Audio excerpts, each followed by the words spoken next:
पाठीमागच्या भागामध्ये आपण बघितलं, की दिव्या भारती, तिचा जन्म, तिचं कुटुंब, तिचा परिवार, तिचे भाऊ, बहीण, आई-वडील, त्यानंतर तिला मिळालेली पहिली संधी, त्यानंतर दक्षिणेमध्ये तिला मिळालेलं यश आणि ती आता प्रसिद्धीच्या टोकावरती पोहोचलेली होती आणि आता पुढं काय होणार होतं हे कोणालाही माहीत नव्हतं.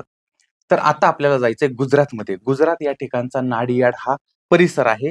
त्या परिसरामध्ये राहणारे अब्दुल करीम नाडियाडवाला हे एक अत्यंत श्रीमंत, अत्यंत पैशावाले अशा पद्धतीचे व्यक्ती होते आणि ते 1955 मध्ये मुंबईमध्ये आले होते आणि त्यांनी ताजमहल चित्रपटाची निर्मिती केलेली होती आणि ताजमहल आणि अनेक असे 100च्या वर चित्रपट त्यांनी निर्माण केलेले होते आणि अशा पद्धतीचा हा श्रीमंत माणूस आणि यांचे नातू आहेत.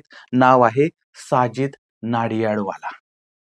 आता हा जो साजिद आहे, तो साधारणपणे 12वी पास झालेला होता आणि 21व्या वर्षी त्यानं जे.पी. दत्ता यांच्या गुलामी हा चित्रपट आहे, त्या चित्रपटामध्ये सहाय्यक दिग्दर्शक म्हणून काम करायला सुरुवात केलेली होती आणि नंतर स्वतः निर्माता दिग्दर्शक बनलेला होता.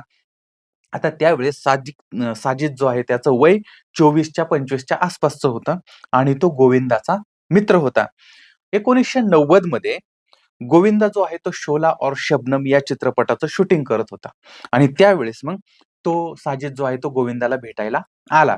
भेटायला आला त्यावेळेस मग त्या गोविंदानं त्याची को-स्टार म्हणजे दिव्या भारती, त्या दिव्या भारती बरोबर ती ओळख करून दिली होती. दोघांची ओळख झाली. पहिली भेट होती आणि पहिल्याच भेटीमध्ये दिव्या त्याच्या प्रेमात पडली. तो हिच्या प्रेमात पडला आणि त्यानंतर मग यांच्यामध्ये मैत्री वाढायला लागली. एकमेकांबद्दलची ओढ वाढली. प्रेम प्रकरण वाढलं. आणि सतत मग तो सतत यायचा, ही पण त्याला भेटायची. अशा पद्धतीनं भेटी-गाठी, येणं-जाणं सुरू झालं. दोघंही फिरायला जायला लागले, चित्रपटाला जायला लागले. अशा पद्धतीनं यांचं हे प्रेम प्रकरण चाललेलं होतं. आता त्यावेळेस दिव्याचं वय होतं 16 वर्षाचं आणि याचं वय होतं 24 वर्षाचं आणि दोघांनाही आता मियाँ बीबी राजी तो क्या करेगा काजी. आता ही बातमी घरी पोहोचते, वडिलांना समजते. ओमप्रकाश भारती यांना ती कळते. आता कळल्यानंतर मग त्यांनी त्या मुलीला समजावलं, म्हटले, "पोरी तुझं वय आता फक्त 16 वर्षाचं आहे आणि तुझ्या समोर एवढं मोठं करियर आहे. आत्ताशी कुठेतरी तू यशाच्या शिखरावरती जायला लागलेली आहेस आणि तू काही वर्ष थांब. थोडंसं तू मॅच्युअर पण हो आणि त्यानंतर तुम्ही वाटलं तर लग्न करा. पण आत्ता लग्न करू नका. कारण तुझं आता करियर जर लग्नाचा विषय बाहेर कळला किंवा काय झालं तर तुझं करियर तर पूर्ण डाउन होऊन जाईल." आणि त्याच्यामुळे मग त्यांनी तिला समजावण्याचा प्रयत्न केलेला होता. पण दिव्याचा प्रॉब्लेम असा होता, की ती आता स्वतःच्या पायावर उभी होती.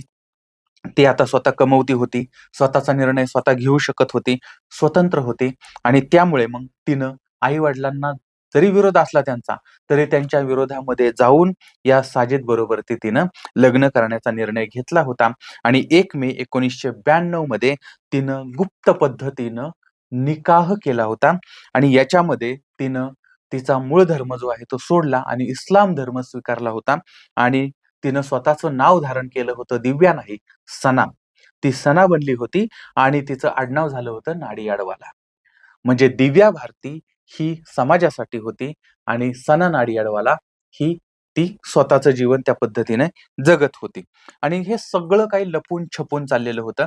म्हणजे कोणालाही कल्पना नाही दिली तिने, की तिचं लग्न झालेलं आहे. कोणाला कळून दिलं नाही, काही नाही. कारण तिचे अनेक चित्रपट पाईपलाईनमध्ये होते आणि जगासाठी दिव्या म्हणून, चित्रपटासाठी दिव्या म्हणून किंवा आर्थिकदृष्ट्या, व्यावसायिकदृष्ट्या दिव्या होती. पण पर्सनली ती सना नाडियाडवाला होती.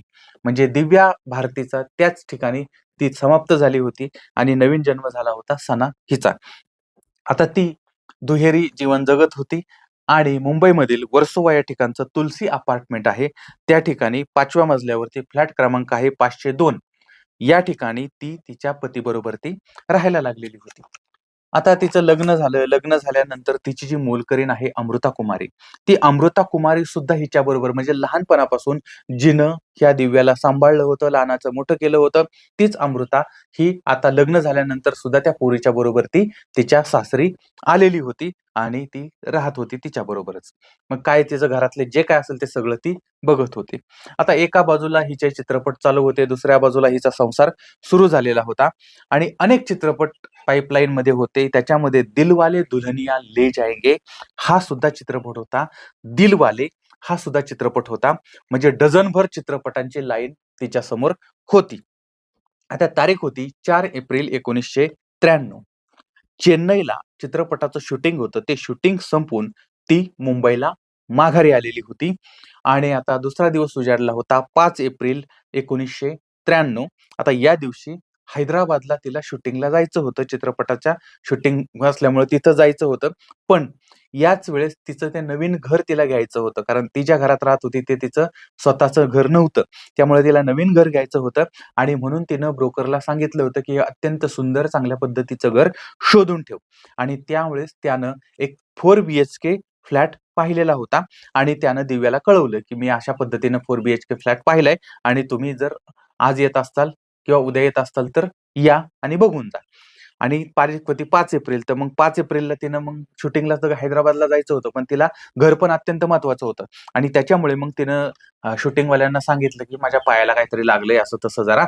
मला काही शूटिंग करता येणार नाही आणि त्यानंतर मग ते शूटिंग पुढं ढकलण्यात आलं आणि ती म्हणजे दिव्या भारतीचा भाऊ कुणाल भारती आणि एक ब्रोकर हे सगळे मिळून ज्यांचा फ्लॅट आहे त्या त्या माणसाला भेटले, त्या फ्लॅटवरती गेले आणि ते फ्लॅट त्याने बघितला 4 बीएचके फ्लॅट आणि अत्यंत आलिशान सगळं काही आजूबाजूचा परिसर आणि ते सगळं काय होतं आणि त्याच्यामुळे मग तिनं ठरवलं, की हा फ्लॅट आपण घ्यायचा आणि वांद्रे पश्चिम या ठिकाणचं नेपच्यून अपार्टमेंट या ठिकाणचा हा 4 बीएचके फ्लॅट होता. तो पाहिल्यानंतर सगळं आवडल्यानंतर लगेच तिने म्हटलं, "चला लगेच पैसे घ्या आणि लगेच हा फ्लॅट माझ्या नावाने करून द्या." त्या पद्धतीनं पैसे दिले, डील फायनल झाली आणि आता तिचा पती जो आहे साजिद, तो मॉरिशसला गेला होता. त्या चित्रपटाचं काही लोकेशन वगैरे पाहायला गेला असेल. कारण त्यांना तिकडे जाऊन शूटिंग करायचं होतं. आणि त्याच्यामुळे मग हिनं ठरवलं, की आता पती माघारी आला, की आपण इथं शिफ्ट व्हायचं. अशा पद्धतीनं प्लॅन केला, पैसे दिले आणि तो फ्लॅट तिनं स्वतःच्या नावावरती करून घेतला किंवा तो फ्लॅट आता तिचा बुक झालेला होता आणि त्याच्यामुळे दिव्या जी आहे ती अत्यंत आनंदाने होती, अत्यंत खुशीमध्ये होती. कारण मनाप्रमाणे तिला घर मिळालेलं होतं आणि त्याच्यानंतर याच आनंदामध्ये ती आता तिच्या आई-वडिलांच्या घरी गेलेली होती. तिथं ती थांबलेली होती. आणि आता काय झालं सुरुवातीला लग्न झाल्यानंतर मग तिच्या वडिलांबरोबर तिचे संबंध जे आहेत ते थोडेसे बिघडलेले होते आणि आई-वडील थोडे बोलत नव्हते. पण शेवटी आई-वडील ते आई-वडीलच असतात. त्यामुळे ते काही दिवस गप्प राहिले. नंतर पोरगी बोलायला लागली, आई-वडील बोलायला लागले आणि यांच्यामध्ये पुन्हा एकदा ते प्रेम सुरू झालेलं होतं. कारण आई ती आई असते, बाप तो बाप असतो. आणि ती आता आई-वडिलांकडे होती. त्यांच्या मस्तपैकी मौज-मस्ती चाललेली होती. आज अत्यंत खुशीत होती दिव्या भारती आणि त्याच वेळेस तिला फोन आला नीता लुल्ला यांचा. आता नीता लुल्ला कोण आहेत? तर त्या कॉस्ट्यूम डिझायनर, फॅशन डिझायनर आहेत आणि त्यांना राष्ट्रीय पुरस्कार मिळालेले आहेत. म्हणजे ऐश्वर्या राय आणि अभिषेक बच्चन या दोघांचं जे लग्न झालं होतं, तर त्या लग्नाचं जे कपड्याचं डिझाइन आहे ते या नीता लुल्लांनी केलेलं होतं. त्याचबरोबर ते आपला मराठीचा चित्रपट आहे बालगंधर्व, त्या बालगंधर्वाचं पूर्ण वेशभूषा यांनी केली होती आणि त्यासाठी यांना राष्ट्रीय पुरस्कार मिळालेला होता. त्यानंतर जोधा अकबर, देवदास, मिशन काश्मीर, ताल अशा पद्धतीचे चित्रपट आहेत त्याच्यामध्ये सुद्धा वेशभूषा यांनी केलेली होती. म्हणजे हे नंतर केलं, पण ही जी नीता लुल्ला आहे ती किती मोठी हस्ती आहे हे तुमच्या लक्षात येईल. तर त्या नीता लुल्ला ज्या आहेत, तर त्या यांच्या चित्रपटाच्या म्हणजे फॅशन डिझायनर पण होत्या. तर अशा नीता लुल्ला तर आंदोलन चित्रपट होता. कुणाचा? साजिद नाडियाडवालाचा. तर त्या आंदोलन चित्रपटासाठी कपडे डिझाइन करायची होती आणि दिव्याला जशी कपडे पाहिजे तशा पद्धतीचे कपडे तिला बनवायची होती आणि हे जे चित्रपट आहे तो चित्रपट मॉरिशसला शूटिंग करायचं होतं. त्यामुळे यांनी काय ठरवलं, की सगळे अगोदर हे जे कपडे आहेत ते कपडे तयार करायचे आणि सगळे कपडे तयार करून मग तिकडे घेऊन जायचं आणि तिकडे शूटिंग करत बसायचं. आणि त्याच्यासाठी आणि साजिदचा हा चित्रपट असल्यामुळे पतीचा चित्रपट आहे तो चांगलाच झाला पाहिजे आणि म्हणून या चित्रपटासाठी मग तिला बोलवणार होते, की माप घे, त्यानंतर काय-काय तिला कसं पाहिजे, काय पाहिजे, तिच्या लूकला काय, कुठला कलर, काय-काय सगळं चेक करण्यासाठी तिला बोलवलेलं होतं आणि हे सगळं करण्यासाठी नीता लुल्ला येणार होत्या आणि नीता लुल्लांचा फोन आला होता, की "बाई गं, मी तुझ्याकडे येते आहे. तू आहेस ना घरी?" आता यावेळेस मग त्या दिव्यानं सांगितलं म्हटले, की "मी आई-वडिलांकडे आहे, पण तुम्ही काही काळजी करू नका. तुम्ही संध्याकाळी घरी या. मी सुद्धा घरी पोहोचते आणि नंतर आपण काही जे काम असेल ते करू आणि नंतर मस्तपैकी पार्टी करू, एन्जॉय करू." असं सगळं झालं बोलणं आणि त्यानंतर दिव्या जी आहे ती तुलसी अपार्टमेंटकडे निघाली, आपल्या घराकडे निघाली.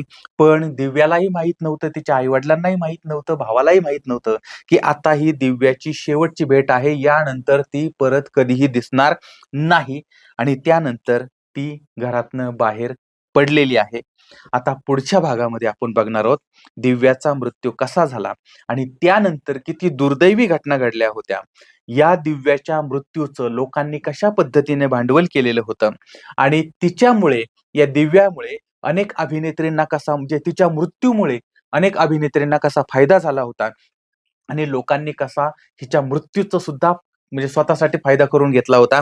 हे सगळं आपण पुढच्या भागामध्ये, या मालिकेतल्या शेवटच्या भागामध्ये पाहणार आहोत, दिव्या भारतीच्या या चरित्रामध्ये. तर पुन्हा भेटूया पुढच्या भागामध्ये. तोपर्यंत धन्यवाद.